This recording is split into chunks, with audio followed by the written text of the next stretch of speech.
I've been thinking, and I know that's a scary prospect, but I've been doing these Fuzzy Walrus War Room loadout things, and I've been talking about loadouts that I use or that other people can try and so forth, and they're usually kind of a niche setup that's really just built around having fun or having some kind of thing that I believe they're really good at. But I haven't talked about, like, what if you're somebody who doesn't nerf and wants to play?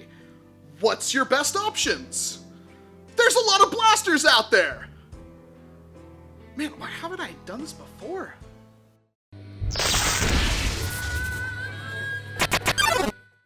I'm Walcom S7 and welcome to the Fuzzy Walrus War Room, where we talk about loadouts and what they mean to you, and maybe it will help you pick out something better than what you're currently using, or maybe you'll have more fun. I show you blasters you may not even thought exist. I don't know. I just kind of do a thing. But today I want to talk about a loadout that I believe is, right now anyway, probably one of the best loadouts you could get to basically start nerfing. And I have to start this off with two kind of caveats. One, these aren't Nerf blasters, and I know a lot of people are gonna be like, it's not a Nerf for nothing.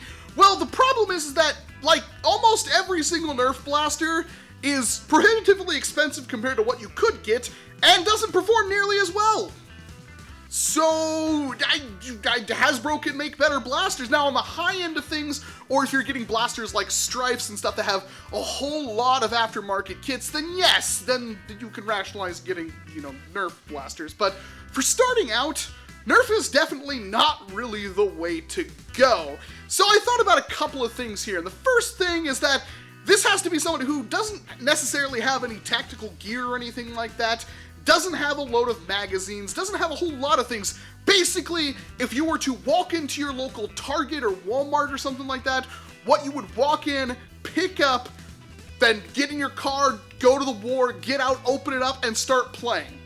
Now, obviously, you're not going to be as good as somebody who has a completely overhauled Strife and 8 dozen magazines strapped to their body, but range and power and accuracy isn't always everything. Again, it usually takes, at every war I've ever played, one dart to tag you out. So, yeah, just being able to compete is a really, really important factor. And of course, somebody like me, you could give me a completely crazy rapid strike, but I'm a big, somewhat slow-moving target. I kind of move in bursts, and, well, you could probably tag me out with a Maverick if you're fit enough and I didn't see you sneaking up on me. So, let's just get down into it. The first thing is that I'm going to talk about what you should use as a primary, and I'm going to explain why I think this, and I think the best choice for a primary for somebody who doesn't have magazines, tactical gear, or anything like that, is going to be the Dart Zone Powerball. Now, this is also available at Target, and it's available at Walmart. You can pick it up in an Adventure Force green. It's the same blaster, it's just a different color under the Adventure Force line.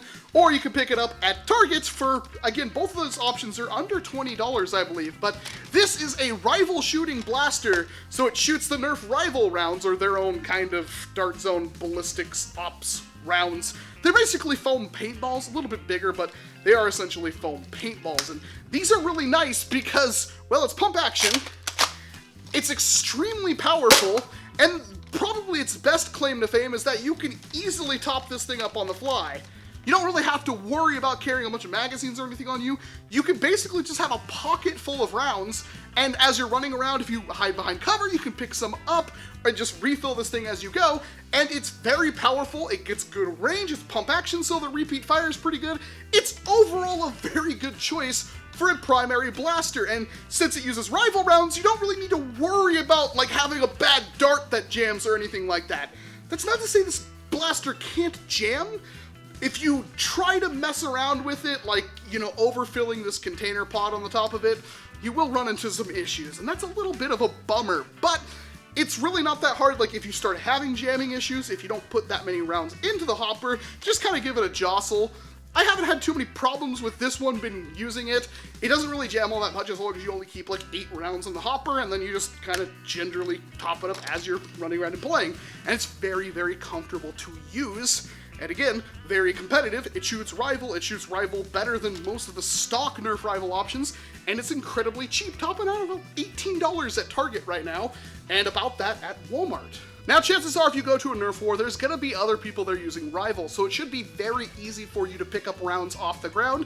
But even if you don't have anybody there using Rival and you're probably the only one, it's really easy to just buy a pack of Rival rounds for 10, 15 bucks and have more than enough ammo to last you the entire war as long as you just pick it up between rounds. And you shouldn't be sitting there just spamming rounds trying to hopefully hit somebody at long range because you don't have the capacity or the, total ammunition to do something like that. You do have to play somewhat smart, but then again, it's a lot better than giving a kid, a Strife and then a dozen magazines and they're out of ammo within a minute. And it happens, trust me. But that's just Rival. That doesn't really tackle the whole Nerf subject because, of course, Nerf shoots mostly 50 caliber foam darts, and all of their offshoots and competitors also do that. So obviously you need something that shoots foam darts, and I think I've got it covered here with the Adventure Force Exact Attack, or the Blvd Thermal Zenith, or the Blvd Zenith. All of them are pretty much the same thing. This one just happens to be the one from Walmart that's cheap and effective. And there's a couple of reasons why I like this over pretty much anything else. For one, filling it up all the way, you do have your darts kind of sticking out of the front of it, which is a bit annoying. I wish they wouldn't do that, but it doesn't do it nearly as bad as some other blasters, so you could still probably shove this into a pocket and not have any issues with your darts getting too messed up in there. But of course, it is pump action and extremely powerful for a stock blaster anyway. This will outrange any stock Nerf blaster you will happen to find, and that's really good for something like this. Although it is a bit bigger than most of the blasters, and it's really not that comfortable if you have adult-sized hands, it's functional.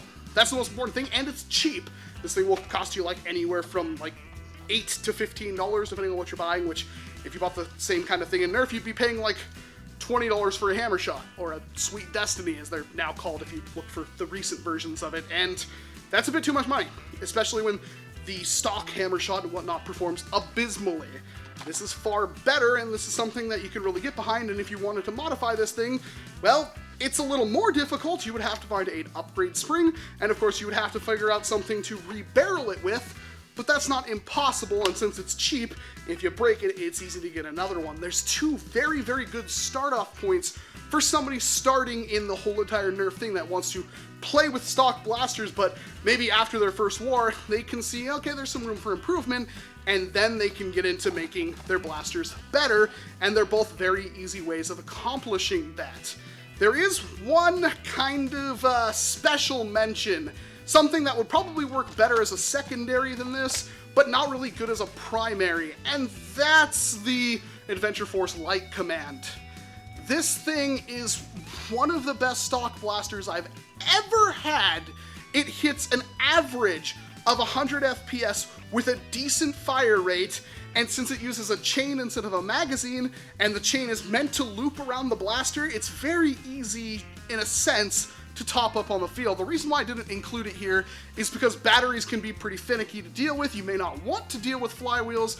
You do have to wait for it to rev up, and you have to turn it on and wait for it to start up, and some people may not want to deal with that. And the reason why I don't think it's a good primary for somebody who's brand new is because somebody like me, who has a ton of chains and modding experience, can get a little more out of it, and somebody who doesn't, well, they have a 20 shot, I mean, an 18 round magazine would technically be better, but this one, again, you can front load. It's really easy to do that with, and it competes really good with even modified stripes. I know modified stripes with just like normal batteries and stuff thrown in, or even even throwing like trust fires into them and stuff, hit about 95 to 100 FPS, and this thing does that stock.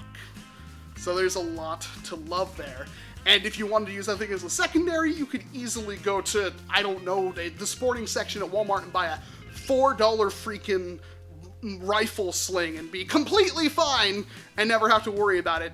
Gear is really important, and I know it doesn't seem like it. Everyone just stuffs their blaster in their coat and in their pockets and stuff like that, and they're good, but gear is actually really freaking important. If you can magic up a drop pouch, something to go on your belt or on your leg or something like that, maybe you can find something online before you go to a war, or even if you look at like a paintball store or something like that, which would probably be expensive. Probably your best bet is to go looking around at like an army surplus store and buying like a bag or something, like a gas mask bag or something like that.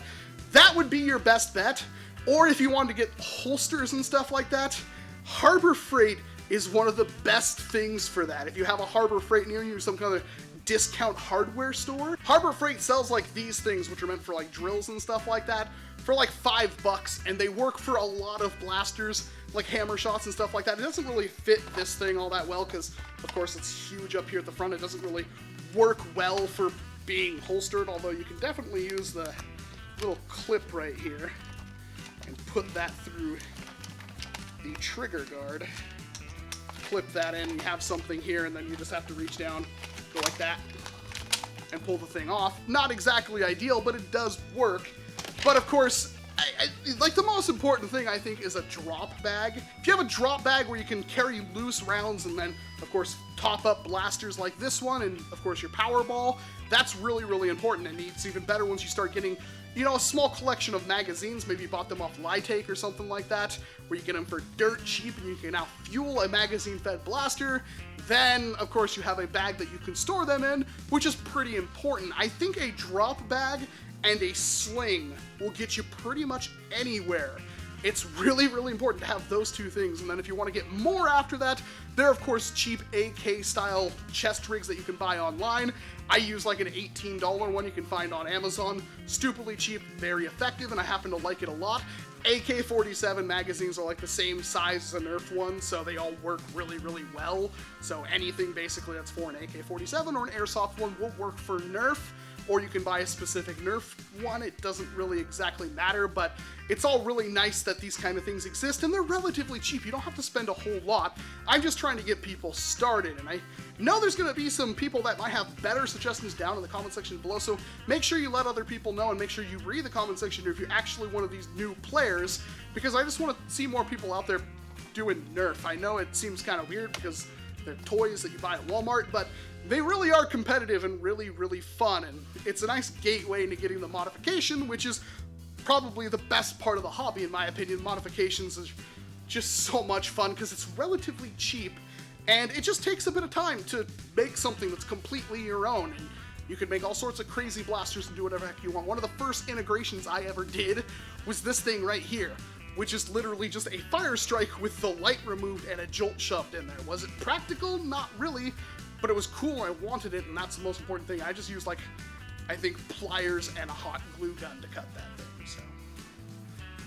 Oh man, that was like 5 years ago, but you see what I'm talking about. There's a lot of options for you if you're brand new into the hobby and if you want to try it out without having to dump a lot of money on, like, oh, I want to start airsoft, I have to go to a place to, well, you can go to a place and rent one, but if you want your own, it can be kind of expensive to get started. With Nerf, not so much, and of course you can play Nerf pretty much anywhere, and that's probably the biggest draw of the entire hobby.